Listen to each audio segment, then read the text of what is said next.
mga mommies, this video is para sa mga self-employed. So, paano ba mag-file ng SSS maternity benefits para sa mga self-employed? So, I'll be using SSS maternity benefits calculator.com. Kung gusto nyo akong sundan, punta lang kayo dito sa site, or kung gusto nyo rin mag-estimate ng SSS nyo o matben nyo, punta lang kayo dito sa site. Right? So, for step number 1, self-employed yung ilalagay ko dito or yung gagawin natin. Maternity case, normal delivery or CS delivery. Kung ano yung applicable sa inyo dito, yun yung gawin nyo ha. If miscarriage, usually ang nilalagay dito sa expected due date is kung kailan siya nangyari. So instead of EDD, kapag miscarriage or alin man dito, miscarriage, ang lalabas dito is kung kailan siya nangyari. Right? So, but for now, this video is para sa mga self-employed for normal delivery or CS delivery. So for example, December yung EDD natin. Okay, so qualifying period. So, ang qualifying period natin is July 2025 to June 2026. So, para mag-qualify kayo, kailangan nyo at least 3 months posted contribution. Posted contribution, ibig sabihin, kailangan meron kayong hulog ng 3 buwan na hindi siya late payment. Step number 3, ilagay nyo yung MSC nyo or yung total contribution. So, kung magkano yung hinuhulog nyo. For example, naguhulog ako ng 2,1. Yan. And let's say 3 beses lang ako nakapaghulog. So, wala akong hulog dun sa ibang mga months.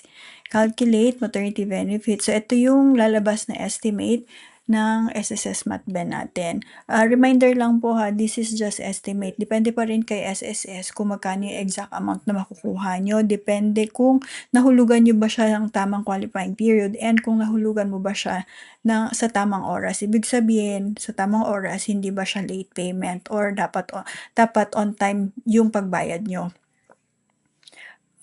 Step number 4, yan, so lalabas dito yung mga missing month. So, ibig sabihin ng mga missing month, may nakalagay dito yung mga deadline niya and status. So, ibig sabihin ng past deadline, hindi mo na siya pwedeng mahulugan. If ever man na pumasok siya sa PRN mo, format band, consider late payment na siya. So, kung mapapansin nyo, meron tayong within deadline. So, ibig sabihin ng within deadline, pwede mo pa siyang mahulugan kung wala ka pang hulog. Since ngayon is June, ano ba ngayon?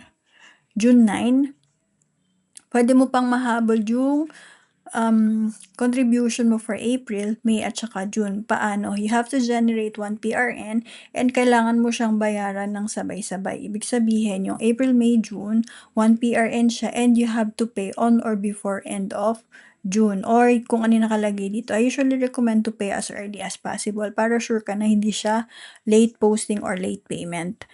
So, by the way, balikan ko lang to ha. Since meron kang within deadline, may nakalagay dito, you may still increase your benefit. So, ibig sabihin, pwede mo pang, instead na 24,000 lang yung makuha mo, pwede pa siyang mag-increase. So, paano? Pwede mo tong i-click, and then lalabas dito kung magkano yung possible increase. So, let's say for example, 3,000 yung ihuhulog mo ng June. Actually, mas mataas pa to. Pwede pa tong tumaas. So, kung halimbawa babayaran mo tong April, May, June, since nakalagay doon is, pwede mo pang bayaran, di ba, as quarterly. So, try natin.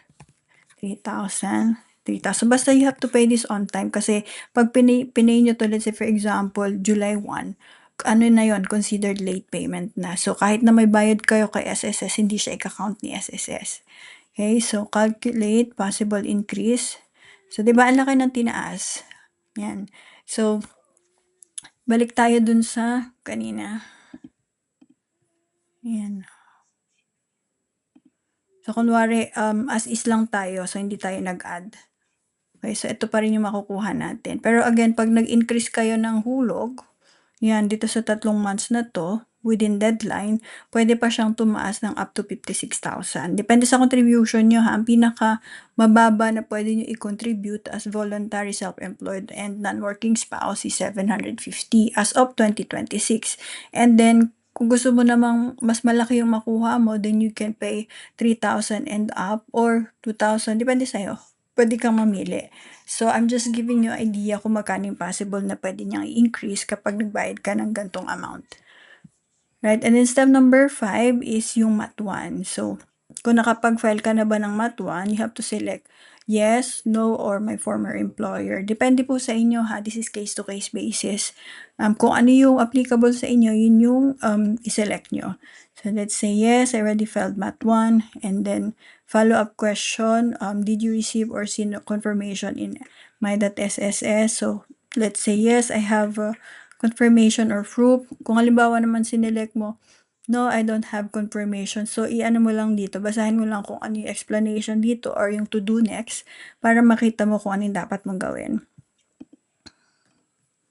And then, step number 6, which is yung DAIM or yung disbursement account mo. Disbursement account is ito yung account kung saan ipapadala ni SSS yung MatBen mo. Right, so do you already have an approved DAIM or disbursement account? I-select mo kung ano yung applicable sa inyo. Again, this is case-to-case basis. Depende po sa inyo kung ano yung sa inyo. Okay, so kung ano yung case nyo. Yes, I have an approved DAIM account or I enrolled but still pending. Kung halimbawa naman, no, I don't have one. So, may mga nakalagay dito na explanation or yung to-do na pwede mong gawin. Okay, and then, yeah, okay. So, does your bank or e-wallet account name match your SSS member name? Yes, name matches. Kung halimbawa naman no, there may be a mistake or mismatch. So, kung ano yung kailangan mong gawin, nandito na rin po siya. So, kailangan mo lang siyang ayusin. And then, step number 7, which is yung Mat 2. Mat 2, pinafile siya after mong manganak. So, this is just checklist lang para ma-idea kayo kung ano yung kailangan yung i-prepare after nyong manganak. So, yan. So, depende pa yan sa officer ha kung ano yung mga additional requirements na hihingi nila sa inyo. So, kung meron silang additional requirements na hihingi, then you just have to provide it. And then, nag-add din kami dito ng PhilHealth requirements if ever. This is checklist. If ever na meron kayong PhilHealth, then might as well use it as your benefit. So, pwede siya magamit for, let's say, mga kayo sa mga hospitals or clinics, lying in na PhilHealth accredited, pwede mo siyang magamit. Maximize na rin yung PhilHealth benefits. Okay, so this is discount usually. Yeah, and then para sa mga gusto magpa-compute or magpa-estimate ng kanilang MatBen, or comment lang your EDD and your month contribution, and for self-computation, punta lang kayo sa SSS, maternitybenefitscalculator.com. And just in case you need extra fund, I have a referral link dito. Apply for a Union Bank. Madadirect kayo kay Union Bank website. So, wala naman tayong commitment dito whether you're approved or not. Pwede po kayong mag-fill up, and if na-approve kayo, you can use it as your extra fund or extra ano lang. If ever na kailanganin nyo pagkatapos yung mga anak or kung may mga kailangan pa kayo. Make sure din nakasubscribe din kayo and naka-hit yung notification button nyo para in case we have new video, ma-update din kayo.